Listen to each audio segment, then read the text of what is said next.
Done. Good morning, good evening, जो भी है, हैप्पी दिवाली, हैप्पी दशहरा जो भी तुम मानो।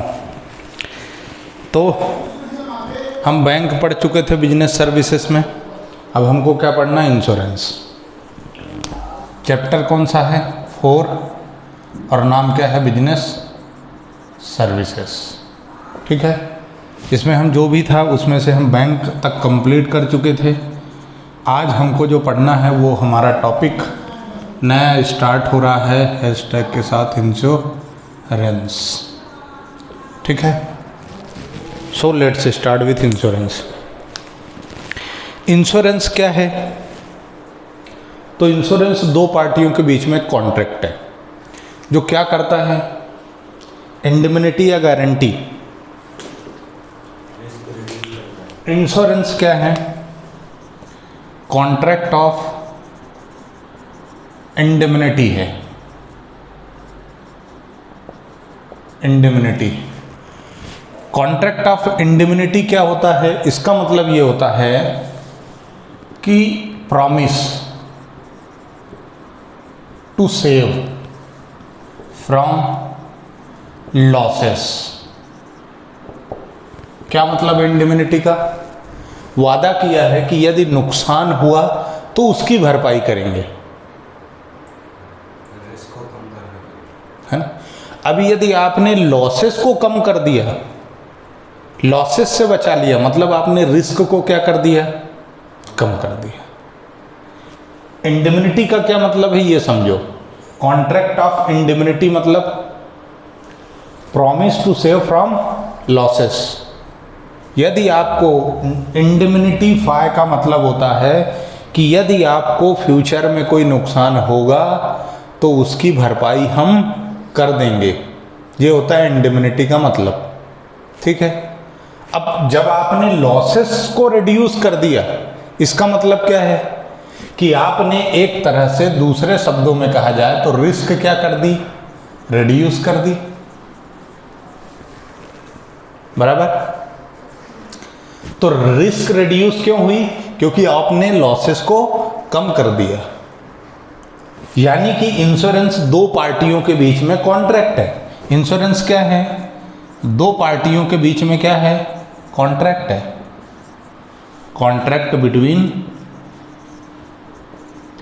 B/W मतलब बिटवीन, ठीक है, वाई बराबर, बिटवीन टू पार्टीज। किस लिए? इंडेमनिफाई करने के लिए, यानी कि लॉसेस से बचाने के लिए, यानी कि रिस्क को रिड्यूस करने के लिए। इंश्योरेंस क्या क्लियर है? डेफिनेशन जो है वो तुम बुक में पढ़ोगे तो तुमको हो जाएगा, पर मतलब समझ में आना चाहिए। बराबर है। रिस्क रिड्यूस कैसे करता है? लॉसेस को कम करके। लॉसेस को कम करके कैसे? तो ये समझो बेटा, जैसे मान लो इंश्योरेंस भी कई तरह के होते हैं, है ना। अपन अभी एक बिजनेस की बात कर रहे हैं तो अपन बिजनेस से रिलेटेड ही बात करेंगे। तो मान लीजिए आपके पास, आपने एक नई बाइक खरीदी और उसका इंश्योरेंस कर लिया, ये जनरल इंश्योरेंस कहलाता है। ठीक है, this is the field of general insurance. और अपन आगे बात करेंगे, अपन थोड़ा सा भी माहौल बना लेते हैं। तो बाइक का इंश्योरेंस कराएं, नई बाइक खरीदी, है ना, 50,000 की आपने एक बाइक खरीदी प्लेटिना, उसका इंश्योरेंस आपने करा लिया। मान लो कि उसकी इंश्योरेंस जो वैल्यू है वो है मान लो 44,000। पूरी वैल्यू नहीं होती, क्योंकि जो ऑन रोड चार्जेस लगते हैं, टैक्सेस लगते हैं, है ना, इनकी वैल्यू का वो इंश्योरेंस नहीं होता है। सिर्फ मोटर व्हीकल की वैल्यू का रजिस्ट्रेशन होता है। बराबर है ना। तो उसमें चार्जेस वार्जेस हटा के 44,000 रुपीज़ का आपका इंश्योरेंस हो गया कि यदि गाड़ी को कोई डैमेज हुआ, चोरी चकारी हो गई, तो हम क्या करेंगे? आपको 44,000 का क्या करेंगे? इंश्योरेंस कवर दे देंगे। अब देखो, यदि आपकी गाड़ी चोरी हुई तो जो आपका लॉस था वो कितने का है? 50,000 का, 50 के। लेकिन चूंकि आपने इंश्योरेंस ले लिया, यानी कॉन्ट्रैक्ट ऑफ इंडेमनिटी जो कहता है हम आपको लॉसेस से बचाएंगे, तो ये आपका कितना लॉस बचाएगा? 44,000 का लॉस आपका बचा लेगा। यानी जो नुकसान आपका 50,000 का हो सकता था विदाउट इंश्योरेंस आपका 50,000 का लॉस हो रहा है, और आपने इंश्योरेंस करा लिया तो वो लॉस आपका सिर्फ कितने का रह गया? 6,000 का। 44,000 से उसने आपके लॉस को कम कर दिया, रिस्क को रिड्यूस कर दिया। इसलिए बोला गया है रिस्क रिड्यूस्ड, रिस्क को कम कर देता है। यानी आपकी रिस्क कितनी है? 50, पूरी कम नहीं करी, कुछ वैल्यू उसकी कम कर दी। क्लियर है क्या? माहौल बन गया हो, अपन आगे बढ़े। ठीक है, चलें आगे। इंश्योरेंस क्या है ये हम समझ गए। अब हम बुक का ज्ञान लेते हैं जो बुक वाले ने लिख के दिया है हमको। ठीक है,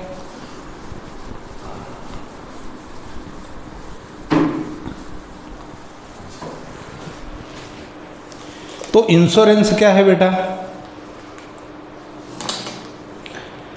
insurance is a contract between two parties where one party agrees to indemnify यानी cover the loss suffered by the other party for a consideration of some money known as premium.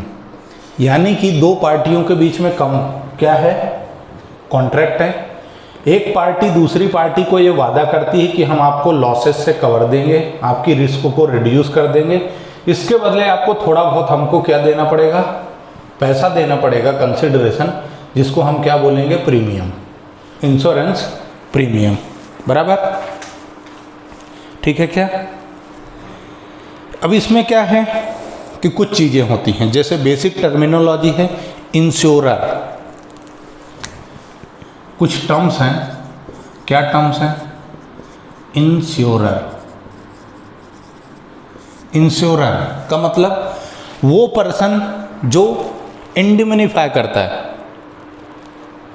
The individual or firm who does the insurance, who takes the responsibility of risk and compensate the loss insured is called insurer. यानी कि अपन ने इधर example लिया था bike का।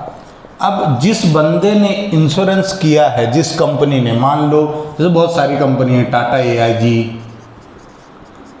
मैं किसी का ऐड नहीं कर रहा, टाटा AIG, HDFC, इर्गो, है ना, national insurance, new India insurance. ठीक है, नॉर्मली यही लोग ICICI लुम्बार्ड, नॉर्मली ये लोग जनरल इंश्योरेंस का काम करते हैं। रिलायंस, है ना, किसी को मैंने ऐड नहीं किया, किसी को मैं प्रिफर भी नहीं कर रहा हूँ, जिसको जो समझ में आए, जो पसंद आए वो काम करे अपना। This is the disclaimer. अब चलो, तो अब आपने क्या करा? ये कंपनी है टाटा AIG, आपने इससे अपनी बाइक का इंश्योरेंस कराया। तो ये जो टाटा AIG कंपनी जिसने वादा किया है हम आपका लॉस कम करेंगे, ये क्या कहलाएगा? इंश्योरर। ठीक है, चूंकि मैंने बाइक खरीदी तो मैं क्या कहलाऊंगा? इंश्योर्ड। मैं क्या कहलाऊंगा? इंश्योर्ड। यानी वो पर्सन जो पॉलिसी लेता है, इंश्योरेंस करवाता है, जो इंश्योरेंस करता है वो इंश्योरर, जो बंदा इंश्योरेंस कराता है वो इंश्योर्ड है। ठीक है, बराबर? हाँ, कोई डाउट था क्या? बोलो। वो अपन बात करेंगे टाइप्स ऑफ इंश्योरेंस में। ठीक है, अपन जब टाइप्स ऑफ इंश्योरेंस जाएंगे तो उसमें अपन सारी बात करेंगे, life insurance, general insurance, health insurance, सब कुछ है ना। बहुत ज्ञान है मेरे को, डोंट वरी, एक एक डाउट अपन क्लियर कर लेंगे। अब ये चीज़ हो गई।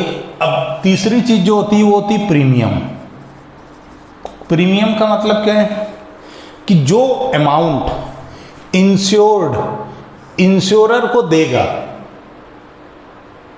कॉन्ट्रैक्ट वैल्यू जो होगी वो क्या कहलाएगी? मान लो आपकी गाड़ी है, उसकी वैल्यू है 37,000। ठीक है, अब इसमें आपको इंश्योरेंस के पैसे देने पड़े 2,000 रुपये। मान लीजिए, अपन एक एग्जाम्पल ले रहे हैं। ठीक है, कि भैया यदि आपकी गाड़ी चोरी होती तो 37,000 रुपये का रिस्क हम आपको कवर कर देते हैं। आपकी गाड़ी चोरी हो गई, जल गई, एक्सीडेंट हो गया, आपका एक्सीडेंट हो गया तो 15 लाख रुपए का कवर रहेगा आपके इलाज के लिए, बराबर है। या आप निपट सुलझ गए तो 15 लाख रुपए घर वालों को मिल जाएंगे, है ना। हर इंश्योरेंस का बेनिफिट आपके निपटने के बाद ही होता है आपके जीवन तक नहीं रहता, जीवन के बाद ही मिलता है। मतलब कोई है ना, जो भी यूट्यूब में देख रहे हो तो ऐसा कुछ गलत अंदाज जिस मतलब मैंने बुराई कर दी। चलो, तो ये जो 2,000 रुपये आपने इंश्योरर को पे किया, ये प्रीमियम है, ठीक है। फिर चौथी चीज जो आती है वो आती है सम एश्योर्ड, है ना। यानी जिस वैल्यू का वादा हुआ है 37,000, आपकी बाइक की प्राइस क्या बोली गई 37,000, तो 37,000 क्या है सम एश्योर्ड, ठीक है। सम एश्योर्ड यानी जिसकी गारंटी दी गई है कि भैया इतने का लॉस का भरपाई हम कर देंगे यदि आप इतनी प्रीमियम देते हैं तो, बराबर। फिर एक चीज होता है पॉलिसी यानी नीति, नियम, रूल्स, रेगुलेशन, गाइडलाइन। आपके मतलब इंश्योरर और इंश्योर्ड के बीच में जो कॉन्ट्रेक्चुअल है, रिटन कॉन्ट्रैक्ट है, वो क्या कहलाता है पॉलिसी, ठीक है, बराबर। आप जब भी बाइक का इंश्योरेंस कराते हो तो एक पेज का वो प्रेम पत्र देती है इंश्योरेंस कंपनी, है ना। वो प्रेम पत्र ही क्या है पॉलिसी है, बिना उसको दिखाए काम नहीं होएगा, बराबर है, ठीक है। अब अपन आगे चलते हैं, फंक्शंस ऑफ इंश्योरेंस। इंश्योरेंस का फंक्शन क्या है, कार्य, क्या काम करता है, अपन ने ऊपर ही पहले ही खत्म कर दिया। क्या खत्म कर दिया भैया, इंडिमनिटीफाई करता है, रिस्क रिड्यूस करता है, फ्यूचर अनसर्टेनिटी को कम करता है, ऐसे ही कुछ होना चाहिए भाई। आपको लॉसेस से बचाता है, मतलब बहुत सारी चीजें हो गई। क्या क्या हो गया, फंक्शंस ऑफ इंश्योरेंस क्या है, पहला प्रोवाइडिंग सर्टेनिटी, क्या देता है ये सर्टेनिटी, यानी आपको निश्चित करता है, श्योरिटी देता है, क्या कि हम आपके लॉसेस को कम कर देंगे, यानी सर्टेन हो गया, अब मेरे को नुकसान नहीं होएगा। आपने गाड़ी खरीदी, उसका इंश्योरेंस कराया 37,000, है ना, बराबर है, 2,000 प्रीमियम भर दी अगले को। अब आप बेफिक्र हो, गाड़ी कहीं भी पटक दो, दादा चोरी हो गई ना तो भी 37 तो मिलेंगे, फिक्स है, सर्टेन, निश्चित है कि जो मेरा लॉस है अब नहीं होएगा। कब नहीं होगा, जब मैं इंश्योरेंस ले लूँगा तब, बराबर। बाकी चीज़ों पे ध्यान मत देना, सिर्फ मॉनेटरी कंसिडरेशन ही होता है ना, कि मैं परेशान होऊंगा, मैं FIR करूँगा, फिर इन्वेस्टिगेशन होगा, उसके 1-2 महीने बाद क्लेम मिलेगा। ये प्रोसेस अभी तुम्हारे दिमाग में डाउट नहीं आना चाहिए, बाद में अपन सारे डाउट क्लियर कर लेंगे, ठीक है। अभी जितना बोल रहा हूँ बस उतना। अभी तो तुम्हारे अंदर सर्टेनिटी आ गई ना कि भैया मैंने 2,000 रुपये यहाँ भर दिए, अब मेरे को यदि कोई मेरी गाड़ी में दिक्कत आती है तो मेरे को इंश्योरेंस क्लेम मिल जाएगा। दनादन भगाओ, तुम तो 100, 200, 300, 400 की स्पीड से भगाओ, कांटे तोड़ दो मीटर के, है ना, जाओ किसी को ठोक दो, कोई टेंशन नहीं है। 15 लाख का अपना खुद का है और गाड़ी का भी है ना, निपटने के बाद ही मिलेगा, ले लो क्लेम। प्रोवाइडिंग सर्टेनिटी यानी जो आपका लॉस है सर्टेन है, फिक्स है कि इतने हद तक, इतनी लिमिट तक, इस एक्सटेंट तक वो क्या हो जाएगा, कवर हो जाएगा। आगे बढ़ें, प्रोटेक्शन, सुरक्षा, कुछ समझाने की जरूरत नहीं, प्रोटेक्शन में तो सुरक्षित हो कि हाँ यार ठीक है यार 15 का अपना भी है ना, हाथ पांव टूटे तो काम हो जाएगा, बराबर। रिस्क शेयरिंग, आपकी रिस्क शेयर हो गई, है ना, थोड़ा टेंशन कम हो गया ना भाई, 37,000 का अमाउंट है बहुत। ये अपन ने एक एग्जांपल ले रखा है 37,000, है ना, कॉमन इसलिए चला रहे हैं ताकि कंफ्यूजन ना हो, बार बार वैल्यू चेंज ना हो। ठीक है, तो आपकी रिस्क शेयर हो जाएगी, यानी जो आपको कंप्लीट लॉस होने वाला था उतना नहीं होगा, उसमें से आपकी रिस्क जो है वो थोड़ी सी शेयर कर ली इंश्योरर ने, यानी इंश्योर्ड की रिस्क को इंश्योरर ने शेयर कर लिया।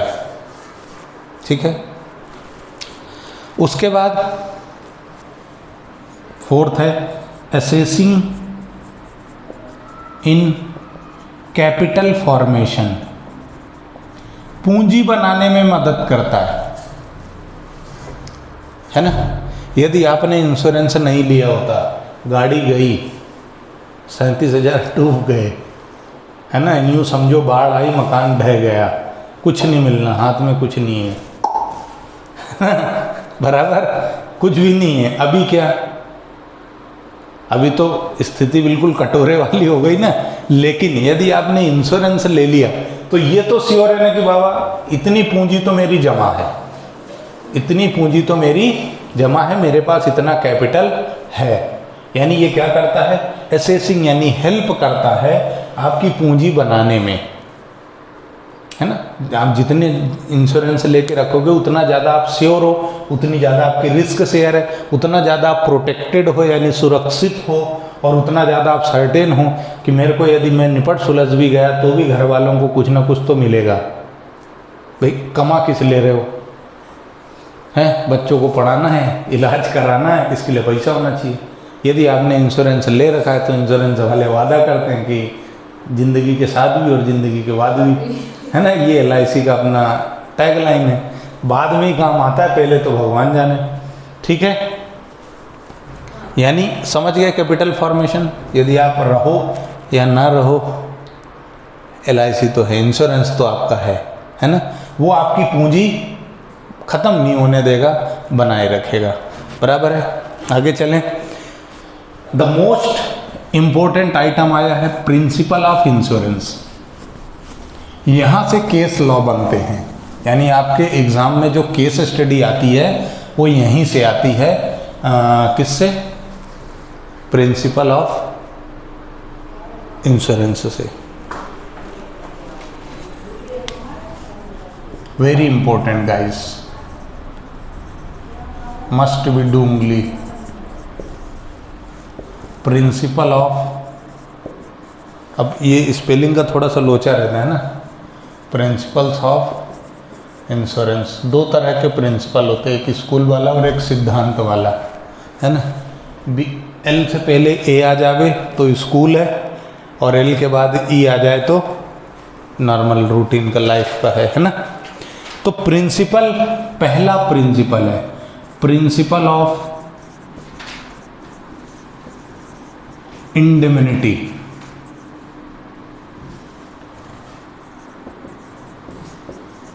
ठीक है, पहला क्या प्रिंसिपल है, प्रिंसिपल ऑफ इंडेमनिटी। इंडेमनिटी मतलब, इंडेमनिटी का मतलब मैंने समझाया था, सेविंग फ्रॉम लॉसेस। वादा किया है कि आपको यदि फ्यूचर में नुकसान होगा तो हम उसकी भरपाई करेंगे। पूरा का पूरा आपको लॉस से बचाएंगे ये तो नहीं है, पर हाँ बचाएंगे जरूर, बिल्कुल। जो आपका सम एश्योर्ड है उतना बचा लेंगे। मैं थोड़ा सा पढ़ता हूँ इसको।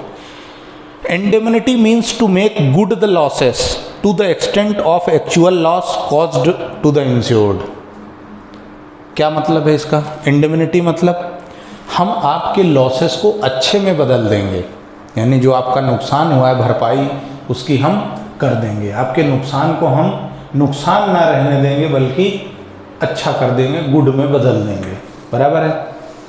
उसके बाद कितना, जितना आपको नुकसान हुआ है या फिर जितने का आपने इंश्योरेंस ले रखा है उस एक्सटेंट तक। बराबर। उसके बाद therefore in the insurance contract the insurance company agrees to make good the loss to the extent they are caused. Insurance company does not agree to pay the loss of profit. आपके profit का नुकसान हुआ है उसकी भरपाई नहीं होगी, लेकिन आपका जो लॉस हुआ है उसकी भरपाई हो जाएगी। दो तरह के लॉस होते हैं। एक होता है लॉस ऑफ प्रॉफिट, यानी आपको प्रॉफिट होना था और नहीं हुआ, इसकी भरपाई नहीं होती। पर हाँ, आपका कोई लॉस हो गया, ये दो चीज़ें ये ऐसा समझो कि आपने इंश्योरेंस करवाया, ठीक है, आपकी दुकान में आग लग गई, आपका गुड्स जल के राख हो गया, खाक हो गया या राख हो गया, जो भी होना था हो गया। अब जितने का गुड्स था, जितने का सम एश्योर्ड था, इस लॉस की भरपाई हो जाएगी, बराबर। लेकिन 22 मार्च से 30 अप्रैल तक जो लॉकडाउन लगा रहा या 31 मई तक लॉकडाउन लगा रहा, आप दुकान नहीं खोल पाए, सामान नहीं बेच पाए, आपको प्रॉफिट नहीं हुआ, इस लॉस की भरपाई इंश्योरेंस नहीं करेगा। एक बार फिर से, वंस मोर, एक्सीडेंट हो गया, आपका नुकसान हुआ, इसकी भरपाई होगी। आपकी गाड़ी चोरी हो गई, इसकी भरपाई होगी। आप निपट सुलझ गए, इसकी भरपाई होगी। लेकिन आपने दुकान का इंश्योरेंस कराया और आप सामान नहीं बेच पाए, आप अर्निंग नहीं कर पाए, इस अर्निंग के लॉस का इंडेमनिफाई नहीं होता, इसकी भरपाई नहीं होती। यानी यदि एक्चुअल में लॉस हुआ है, आपके गुड्स डिस्ट्रॉय हुए हैं, तो आपके नुकसान की भरपाई करता है इंश्योरेंस। पर आप प्रॉफिट नहीं कमा पाए, इस बात की भरपाई इंश्योरेंस नहीं करता। क्लियर है? एक बार फिर से, आपकी दुकान में आग लग गई, सामान जल के राख हो गया। अब जितने का सामान जल गया, यदि इंश्योरेंस है तो इंश्योरेंस मिल जाएगा, ठीक, आपका जो नुकसान है उसकी भरपाई हो जाएगी, ठीक। लेकिन यदि आपकी दुकान बंद रही लॉकडाउन की वजह से और आप सामान बेच नहीं पाए, पैसा कमा नहीं पाए, इस लॉस की भरपाई नहीं होगी, बराबर। यानी जिस आइटम का इंश्योरेंस हुआ है वो आइटम है तो भरपाई नहीं होगी, वो आइटम नष्ट हो गया, डिस्ट्रॉय हो गया, तो फिर उसकी भरपाई हो जाएगी। क्लियर है? कोई तकलीफ? जितना हमने पढ़ा है उसमें यदि कोई डाउट है तो बोलो। नो? आगे चलते हैं। पढ़ाता अच्छा हूँ इसलिए डाउट नहीं आता। For example, a person insured his house for 4 lakh against fire, है ना। एक बंदे ने अपने मकान का ले लिया इंश्योरेंस कि भाई आग लग गई तो 4 लाख का इंश्योरेंस मिल जाएगा, बराबर है। His house was partially destroyed due to fire, तो जितना नुकसान हो गया उसकी भरपाई पार्शियली, आधा जल के राख हो गया तो आधे का, भाई उसने 4 लाख लिया था पूरे मकान का, अभी उसमें से आधा जल गया यानी 2 लाख का जला है, तो 2 लाख का आपको क्लेम मिल जाएगा, रिमेनिंग पार्ट का नहीं मिलेगा, बराबर। Actual amount of loss and not the amount of policy, that is 4 lakh. आपको 2 लाख की भरपाई हो जाएगी जो एक्चुअल लॉस हुआ है, बराबर। पूरा पॉलिसी वैल्यू नहीं मिलेगा।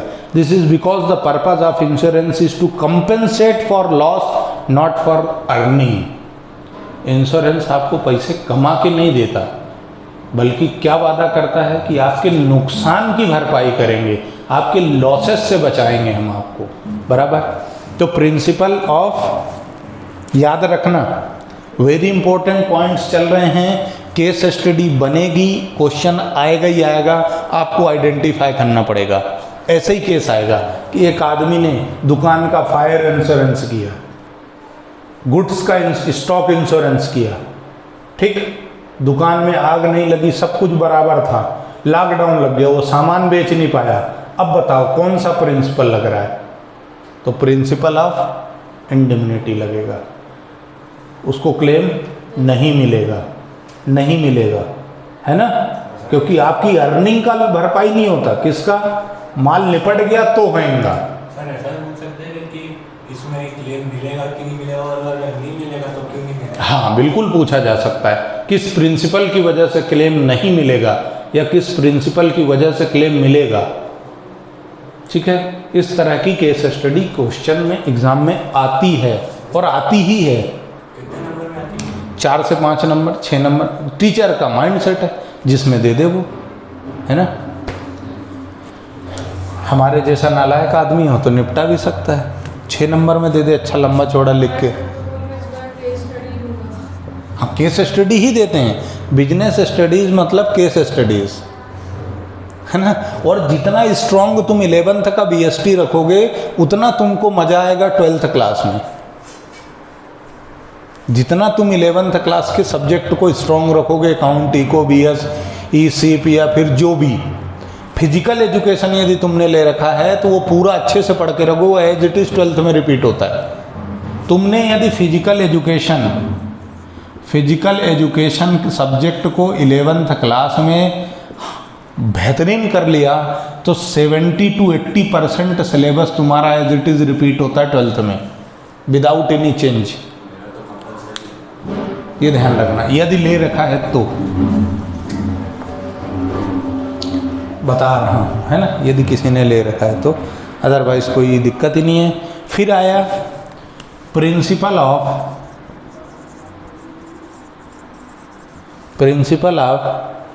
Insurable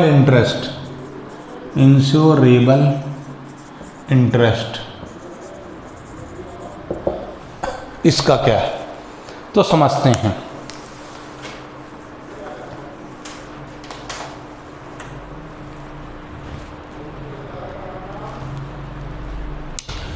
Insurable interest is a person in a person of a thing can be said when insured is so situated with regard to the thing insured that he would benefit from its existence and suffer loss from its destruction। यानी जब तक ये existence में है तब तक इसका लाभ मिलेगा, और जब ये ख़त्म हो जाएगा तो इसका कोई नहीं मिलेगा। समझाऊंगा, समझ में नहीं आएगा आसानी से, है ना, इसीलिए इन पे केस स्टडी बनती है। आसानी से समझ में आ जाते तो फिर क्यों केस स्टडी बनती। कोई टाइम पीरियड देते हैं कि इतने टाइम पीरियड में ये हुआ। Any person can get a thing insured when he is insured. देखो ऐसे नहीं समझ में आएगा, हम एक एग्जांपल लेके समझते हैं, ठीक है। लाइफ इंश्योरेंस उसमें रहता है कि अगर 80 साल के अंदर मर गए तो ही मिलेगा, नहीं तो नहीं। एक चीज़ पहली बात तो नोट करना कि आपको जब पॉलिसी लोगे तब वो एसेट्स होना चाहिए, और जब वो एसेट्स को डैमेज हुआ है, कोई नुकसान हुआ है, तब भी आपका इंश्योरेंस होना चाहिए। उसके बाद अब समझो, मान लो कि एक पर्सन ने एक मकान बनाया और उस पर लोन ले लिया, ठीक है, मकान बनाया और लोन ले लिया। अब the lender can take fire insurance policy. समझना, ये मकान है, ठीक है,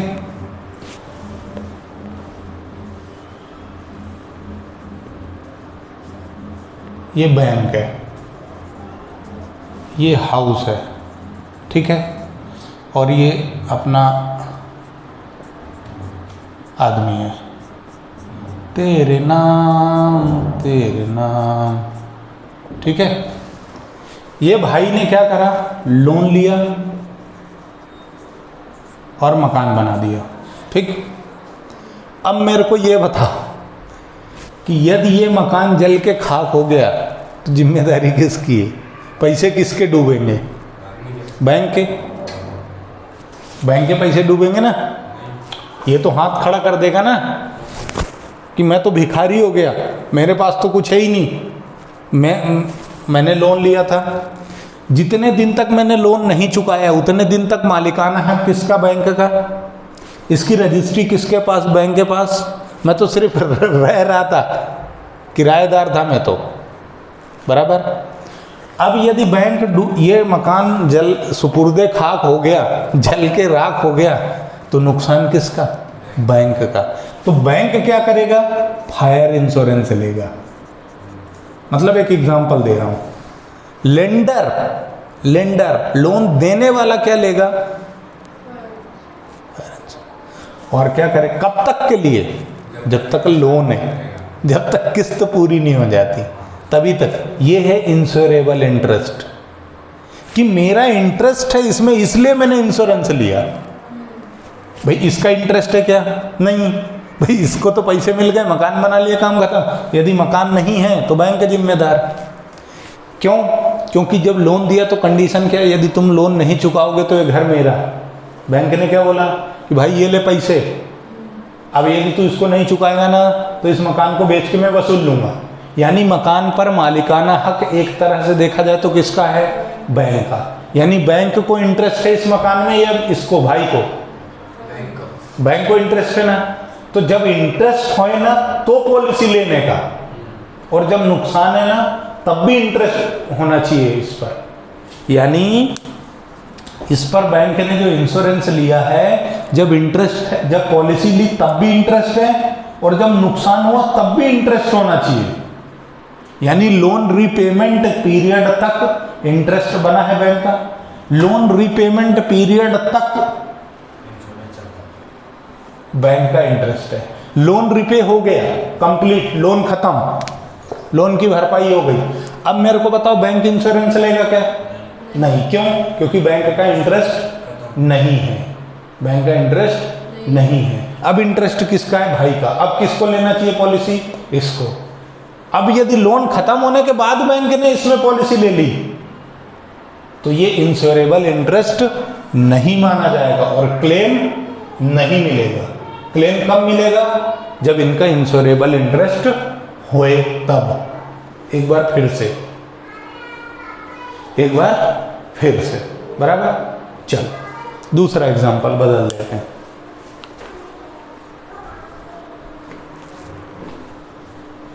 बदल ले, यही ठीक।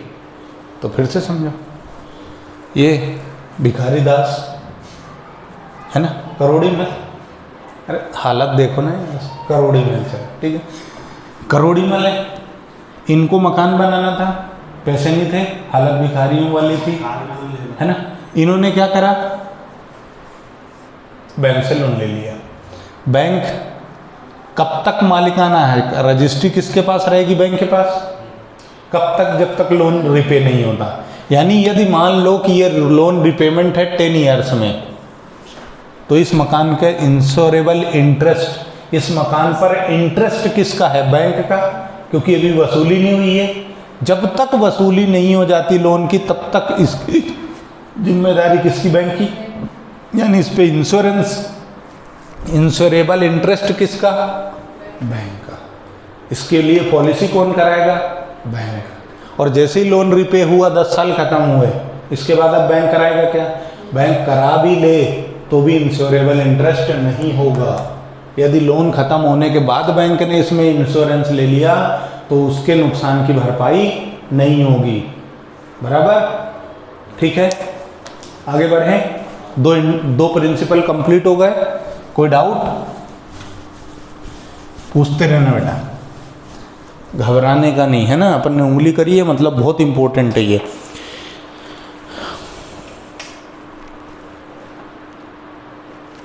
अब समझो, मरीन समझते हो? पानी वाले जहाज, है ना, ये समंदर है ना, बराबर है ना। ये USA, यहाँ से माल निकला, है ना, है, हाँ, शिप में ऐसा अल हबीबी करता हुआ आ रहा शिप, है ना, ठीक है। अभी ये यहाँ पर इंडिया, यहाँ पर इंश्योरेंस हुआ। ये भाई मतलब ये आईफोन भेजा इनने, है ना, किडनी बेच के बंदे ने किडनी बेच के आईफोन खरीदा। और अब ये माल जब यहाँ से इधर आएगा तो इसका इंश्योरेंस होगा ना, मरीन इंश्योरेंस, है ना, ट्रांजिट इंश्योरेंस, कि रास्ते में यदि पानी में डूब गया था तो किडनी तो पहले ही गई है, अब तो मैं भी डूब जाऊंगा, है ना। 1 किडनी इक्वल टू 1 iPhone 12, 1,14,000 तो देखो, अब यदि ये इस पर इंश्योरेबल इंटरेस्ट कब तक रहेगा? जब तक ये गोते खा रहा है समंदर में, है ना, मतलब वो गाना है ना अमिताभ बच्चन का, समंदर में नहा के और भी नमकीन हो गई हो। जब तक ये समंदर में गोते लगा रहा है तभी तक नमकीन है, जैसे ही समंदर से बाहर आया नमकीन खत्म। इसका मतलब क्या है, याद रखना इसलिए दिया है ताकि याद रहे, है ना। यदि ये पानी में डूब गया, जहाज पानी में डूब गया तो इंश्योरेंस क्लेम मिलेगा। बाहर निकाल लिया, रोड पे आ गया, सड़क पे आ गया, भिखारी नहीं हुआ, मतलब जहाज से उतर गया। अब यदि रोड पे एक्सीडेंट होके और खत्म हो गया तो ये वाले मरीन इंश्योरेंस का क्लेम मिलेगा क्या? नहीं। क्यों? क्योंकि इंश्योरेबल इंटरेस्ट नहीं है। अच्छा सर, मतलब हमको इधर का अलग से इंश्योरेंस कराना पड़ेगा। यस, किडनी बेची थी ना तो इंश्योरेंस इधर का भी कराओ। क्लियर है क्या? इंश्योरेबल इंटरेस्ट क्लियर है, बराबर। मरीन इंश्योरेंस था तो समंदर में यदि नहा के नमकीन हुए हो तो इंश्योरेबल इंटरेस्ट है। जैसे ही समंदर से बाहर निकले इंश्योरेबल इंटरेस्ट खत्म। फिर आपको ट्रांसपोर्ट का इंश्योरेंस लेना पड़ेगा यदि चाहते हो तो, बराबर। खत्म। आगे चलें। डेंजरस है, आइडेंटिफाई नहीं होता, इसलिए सिचुएशन दी है। और याद रखना, समंदर में नहा के नमकीन हो गए हो, मरीन इंश्योरेंस का एग्जाम्पल।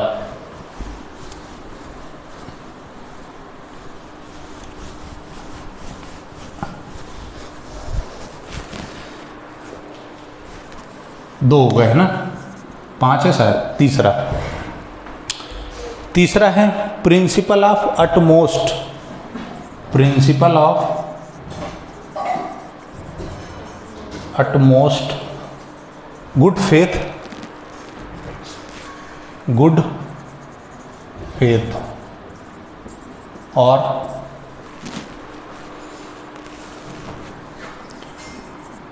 ये मेरे को पढ़ते नहीं बन रहा है, UBERRIMAEFIDEI।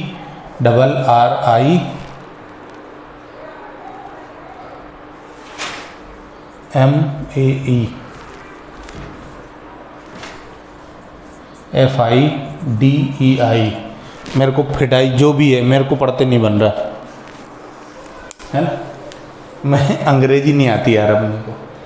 उबेरी माई जो भी है, ये कोई जापानी वर्ड है ना, फॉरेन वर्ड रहते हैं ये, ठीक है। अपन तो क्या समझो, principle of good, utmost good faith. इतना मतलब, इस बात का भी यही मतलब है। ये जो भी लगा है इसका मतलब यही, अटमोस्ट गुड फेथ, ठीक है। नहीं, वो देखो क्या है कि जितने भी लॉज या प्रिंसिपल्स बने हैं वो सब फॉरेन कंट्री के उठा के अपन ने कॉपी पेस्ट मारे हैं, है ना। जैसे तुम इंडियन कॉन्स्टिट्यूशन एक्ट पढ़ने जाओगे तो उसमें बहुत सारी चीज़ें आती हैं। जैसे एक शब्द होता है यूनैनिमस, यूनैनिमस, है ना। यूनैनिमस का मतलब होता है कि सारे कार्यों की एक बार यस बोलो, सारे कामों का प्रपोजल एक साथ रखो और एक बार में यस हो गया सारे कामों के लिए तो वो यूनैनिमस कहलाता है। अदरवाइज हर भैया आपको 10 काम के लिए परमिशन लेना है अलग अलग, तो चाहे आप अलग अलग ले लो या 10 काम एक साथ लिखवा के ले जाओ, साइन करा लो, तो ये एक साथ सबके लिए मिल गई ना, तो ये यूनैनिमस कहलाता है, बराबर है। ऐसे ही ये अटमोस्ट गुड फेथ का ये हिंदी है, जो पढ़ सकता है भाई पढ़ लेना, मेरे को नहीं आता। A contract of insurance depends upon utmost good faith, that is it is necessary for the insurer and the insured to work in good faith. दोनों एक दूसरे को धोखा देने के लिए इंश्योरेंस नहीं लेना चाहिए, है ना। नेसेसिटी होना चाहिए, उस चीज़ की ज़रूरत होना चाहिए आपको, तो इंश्योरेंस लेना। जैसे आपको मालूम है 2-3 स्ट्रोक आ चुके हैं आपको हार्ट अटैक के, अब बस मैं निपटने ही वाला हूँ। आप गए और लाइफ इंश्योरेंस पॉलिसी ले ली, बताया ही नहीं कि मेरे दिन पूरे होने वाले हैं, पॉलिसी ली, 6 महीने में काम हो गया आपका। अब ये गुड फेथ है? नहीं, धोखा नहीं देने का। या आपको कोई क्रिटिकल बीमारी है, कैंसर है या कुछ भी है, अब आपने मेडिक्लेम ले लिया, तो वो भी समझदार होते हैं। कैंसर का कवर, क्रिटिकल जो बीमारी होती है ना, उसका कवर 2 साल बाद देते हैं वो लोग, मतलब अलग अलग पॉलिसी रहती है उनकी, है ना। वो भी एक क्राइटेरिया टाइम पीरियड डिसाइडेड रखते कि ये वाली बीमारी इसके बाद कवर होगी, भाई वो भी समझ गए कि आदमी क्या बहुत समझदार है, सियाणी टोपी है, अपने को टोपी पिनाना चाहता, अपन इसको पहले ही पिना के रखो, है ना।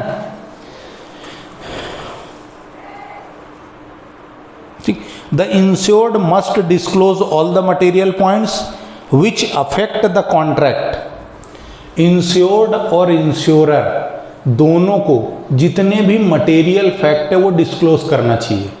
आप इंश्योरेंस जैसे समझो, दो लोगों ने ब्याह करना है ना, ब्याह करना है तो कुंडली मिला लो भाई। कुछ बुरी आदतें हैं तो पहले से बता दो कि है भाई ये थोड़ा सा लिक्विडिटी को प्रीफर करता है, इसको धुआं उड़ाने में मज़ा आता है ना, ऐसे ऐसे बोल दो, क्लियरली डिस्क्लोज करो भाई हमारी छोरी मांगलिक है, हमारा छोरा भी मांगलिक, मतलब जस्ट लाइक ऐसी कोई सी भी पॉइंट है जो फ्यूचर में कॉन्ट्रैक्ट को ख़त्म कर सकता है, जिसकी वजह से लड़ाई झगड़े हो सकते हैं, ऐसी कोई भी कंडीशन है तो उसको पहले से डिस्क्लोज कर दो कि हमारा छोरा क्या थोड़ा स्क्रू ढीला है ना, मतलब जितनी भी डिफेक्ट है वो पहले से ही डिस्क्लोज कर दो। यदि आप ऐसे ही इंश्योरेंस लेने जा रहे हो तो आपके अंदर जो भी बीमारी है वो सारी बीमारियों को उल्टी कर दो कि दादा बस ये ले, सब निकाल दिया जो अंदर था, सारे के सारे आपके डिफेक्ट्स डिस्क्लोज कर दो कि मेरे को इस तरह की समस्या है, इंश्योरेंस वाला इंश्योरेंस देगा तो फिर कवर भी देगा। यदि आप कोई बीमारी छुपाओगे और इंश्योरेंस ले लोगे तो फिर क्लेम नहीं मिलेगा, आप भी परेशान, कंपनी तो परेशान होगी है ना। इनका क्या कहना है, अटमोस्ट गुड फेथ, यानी धोखा देने का उद्देश्य नहीं होना चाहिए। क्या होना चाहिए, जेन्यून होना चाहिए। आपके जो भी डिफेक्ट हैं आप डिस्क्लोज करो। ऐसे ही इंश्योरेंस वाले को भी बताना चाहिए कि भाई दादा तुमको ये बीमारी है ना तो इसका कवर 2 साल के बाद ही मिलेगा, 2 साल के पहले आओगे तो हम नहीं दे पाएंगे, है ना। मुंह उठा के आ मत जाना हमारे पास, बराबर 2 साल तक पॉलिसी चलाओ, उसके बाद हम इस बीमारी का कवर देंगे। क्लियर है। हाँ, अपन और आगे पढ़ते हैं, अभी और समझेंगे, ऐसा नहीं है। If a material fact is not disclosed at the time of taking the insurance policy then the party can avoid the contract.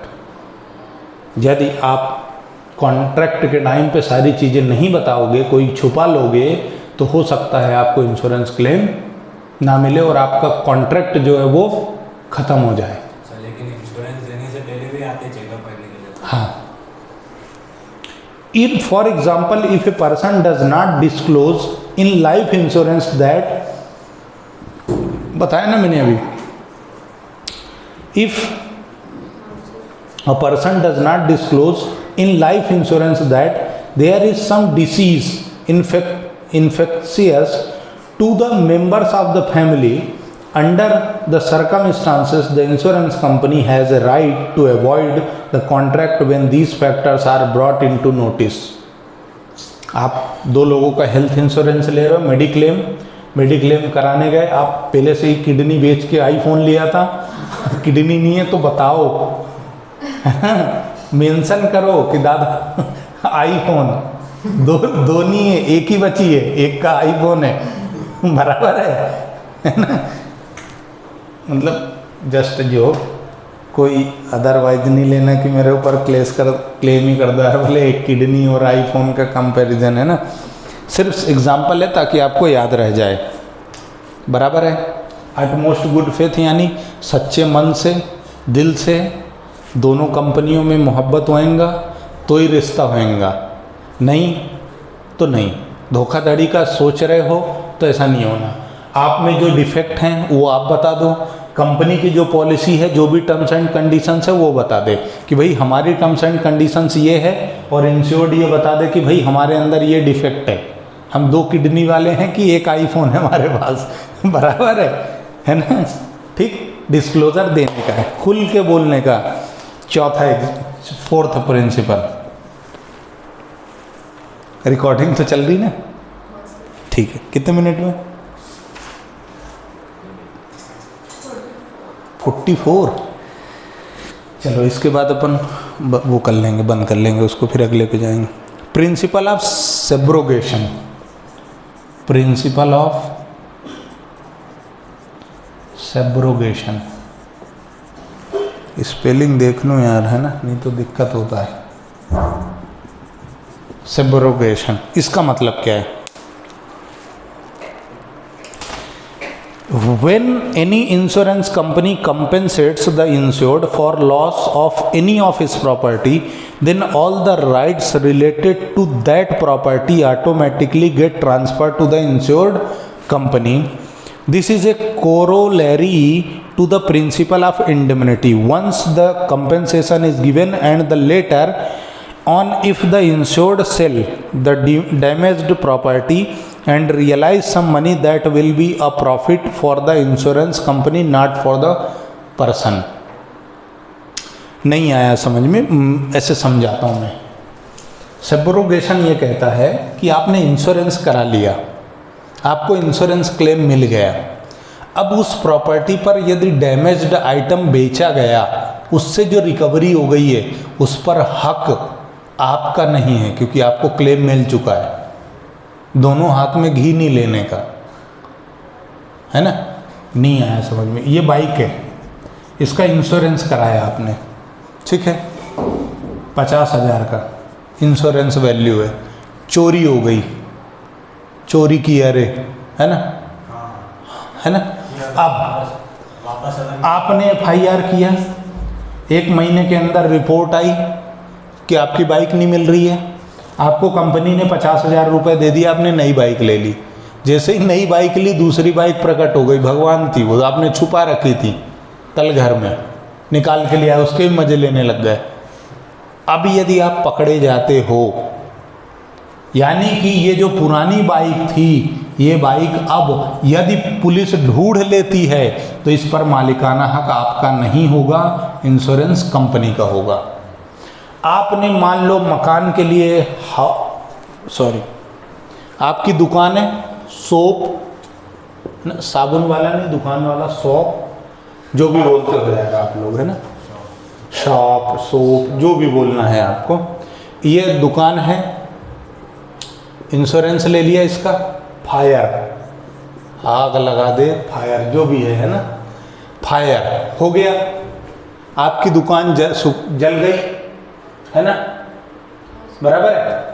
अब जल के राख हो गई, इसका जो डैमेज्ड बचा है अटाला, वो बेचकर जो पैसा मिलेगा वो किसको मिलेगा? इंश्योरेंस कंपनी को। वो आपको नहीं मिलेगा, वो किसको मिलेगा? उस पर हक किसका है? इंश्योरेंस कंपनी को। आप अपने आप दोगे कि भाई ये अटाला ले जा, तू बेच ले, मेरे को नहीं चाहिए, मेरे को तो तू मेरा क्लेम दे, काम खत्म कर। That is principal of subrogation, ठीक है। ऐसा आपको केस स्टडी में आएगा।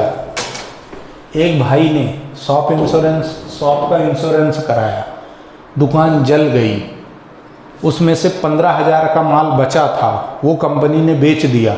अभी क्या, कौन सा प्रिंसिपल, इस पर हक किसका है? ये जो अमाउंट है 15,000, ये किसको मिलना चाहिए? एक कंपनी को मिलना चाहिए, प्रिंसिपल ऑफ सब्रोगेशन की वजह से। क्यों? क्योंकि आपको कंपनी ने इंश्योरेंस क्लेम दे दिया है। अच्छा सर, नहीं दिया तो भी हक कंपनी का है, क्योंकि आज नहीं दिया तो कल देगी, पर देगी, बराबर है। सर, यदि हमने 15,000 का बेच लिया और इंश्योरेंस हमको आज तक मिला नहीं था, 1 महीने बाद मिलेगा, आप क्या? तो जो इंश्योरेंस मिलेगा उसमें से आपने जितने का बेच लिया वो माइनस होके मिलेगा, ठीक है, क्योंकि उस पर हक किसका था? कंपनी का, बराबर है। क्लियर है क्या? आगे बढ़े। 5वां प्रिंसिपल, 5th प्रिंसिपल क्या कहता है? Principle of contribution. Principle of contribution. एक क्वेश्चन पूछू, बुरा मत मानना, है ना।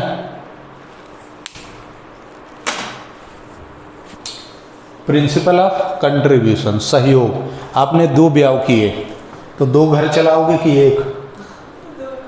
दोनों चलाने पड़ेंगे ना।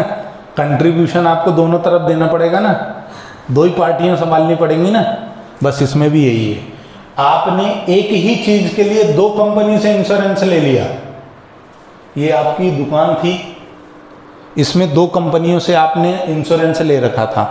मान लो एक कंपनी से 5 लाख और दूसरी कंपनी से 3 लाख का इंश्योरेंस लेके रखा था।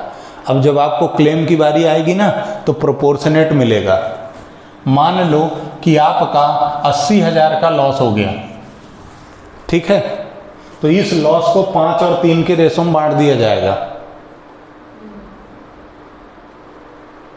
यानी कि 30,000 यहां से कंपनसेशन मिलेगा और 50,000 यहां से कंपनसेशन मिलेगा। एक बार फिर से, यदि सेम आइटम के लिए आपने 2 अलग अलग कंपनियों से इंश्योरेंस ले रखा है तो जब क्लेम की बारी आएगी तो जो सम एश्योर्ड है, सम एश्योर्ड के प्रोपोर्शन में वो लॉस कंपनियां आपस में बांट के आपको क्लेम देंगी। क्लियर? कोई तकलीफ? 5 प्रिंसिपल कवर है। एक बार फास्ट और क्विक रिवीजन, क्योंकि बहुत इंपॉर्टेंट है। प्रिंसिपल ऑफ इंडिमिनिटी, लॉस की भरपाई करेंगे, प्रॉफिट की नहीं। प्रिंसिपल ऑफ इंश्योरेबल इंटरेस्ट, आपका इंटरेस्ट उस प्रॉपर्टी पर होना चाहिए जब आपने पॉलिसी ली है और जब आपने क्लेम लिया है, तब दोनों टाइम पर आपका इंटरेस्ट उस प्रॉपर्टी में होना चाहिए। अटमोस्ट गुड फेथ, आप धोखाधड़ी के हिसाब से क्लेम नहीं करना चाहिए, है ना। लिटरल आपको जरूरत होना चाहिए इंश्योरेंस का। सब्रोगेशन, यदि आपने किसी चीज पर क्लेम ले लिया, अब आप उस डिस्ट्रॉयड आइटम को बेचते हो, अटाला बेच के कुछ वसूली हुई, तो उस पर हक इंश्योरेंस कंपनी का है, आपका नहीं। प्रिंसिपल ऑफ कंट्रीब्यूशन, यदि आपने एक ही चीज के लिए 2 लोगों से इंश्योरेंस किया है तो जब क्लेम की बारी आएगी तो क्लेम सम एश्योर्ड के प्रोपोर्शन में डिवाइड हो जाएगा, ठीक है। अटमोस्ट गुड फेथ में एक चीज और है और सब्रोगेशन में एक चीज और है। यदि मान लो आपने फायर इंश्योरेंस लिया, आपके सामने दुकान जल रही है, तो आपको उसको बचाने के प्रयास करने पड़ेंगे। अटमोस्ट गुड फेथ, ऐसा नहीं है कि ये तो मेरा तो इंश्योरेंस है यार, जल, और आप उसमें आग घी डाल रहे हो कि ले यार और जल तू, है ना, जल जा, फटाके फेंक दिए और ले ले ले ले निपट निपट, ऐसा नहीं होना चाहिए, ठीक है। तो यहाँ तक आज की पारी समाप्त करते हैं यहाँ से। अब हम कल पढ़ेंगे, 1-2 लॉस और बच गए यार। ओहो, अभी मैं समझा गया, जो में 7 प्रिंसिपल है ना, 6th ये और 7th, 2 लॉस और हैं, इसको ख़त्म करेंगे। फिर आएंगे हम टाइप्स ऑफ इंश्योरेंस में। Sum assured with a particular insurance, हाँ। मिटिगेशन ऑफ लॉस, शायद मैंने अभी जो बोला वो यहाँ मैंने कवर कर दिया। मिटिगेशन ऑफ लॉस, ये शायद मैंने अभी जो बोला वो है। If a fire book breaks out in a house, the owner should take every effort. Okay, अभी जो मैंने बोला ना मिटिगेशन ऑफ लॉस था, कि मतलब मकान जल रहा है तो जलने मत दो, जितने अटेम्प्ट कर सकते हो, जितनी कोशिश कर सकते हो उसको बचाने की, लॉसेस को कम करने की, उतनी कोशिश करो। आप सामने ऐसे खड़े हो, आपकी बाइक चोरी हो गई, कोई सामने लेके भाग रहा है, आप उसको पकड़ने का प्रयास नहीं कर रहे हो, मेरी तो ख़त्म थी यार, अच्छा हुआ चोरी हो गई, मैं तो क्लेम लेके नहीं खरीदूंगा, ऐसा नहीं होना चाहिए। आप बचाने की कोशिश करोगे, जितना हो सकता है उतना उस लॉस को कम करने की कोशिश करोगे, मिटिगेशन ऑफ लॉस। और 7वां जो है वो है कॉजा, CAUSA, कॉजा प्रॉक्सिमा और द नियरेस्ट पॉसिबल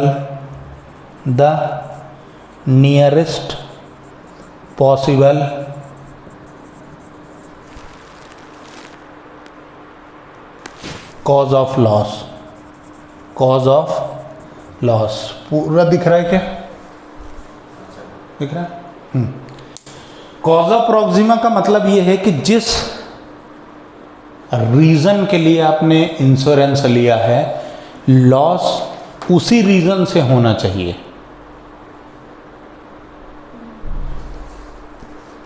चोरी का लिया है तो चोरी का, फायर का लिया है तो फायर का। समंदर में नहान के नमकीन होने का है, मतलब मरीन इंश्योरेंस है, तो नुकसान भी उसी का होना चाहिए, या फिर उसके नियरेस्ट क्लोजर होना चाहिए। अब जैसे आग लगने पे, तो आग किसी से भी लग सकती है, शॉर्ट सर्किट से भी लग सकती है, फटाके की दुकान है तो कैसे भी लग सकती है ना। तो फिर वो कंसीडर होगा, उसमें स्पेसिफाई नहीं होता कि नहीं भैया शॉर्ट सर्किट से ही होना चाहिए, है ना। उसमें जो नियरेस्ट होगा, मतलब मिलता जुलता, उससे आपको क्लेम मिलेगा। This principle applies in different insurance contract other than the life insurance. ठीक है, लाइफ इंश्योरेंस में नहीं लगता, बाकी सब में लगता है। Under this principle of insurance, policies taken for certain specific risk to be covered. Transport के लिए इंश्योरेंस लिया है ना, ट्रांजिट, रास्ता जो होता है उसको ट्रांजिट बोला जाता है, ट्रांजिट इंश्योरेंस लिया है।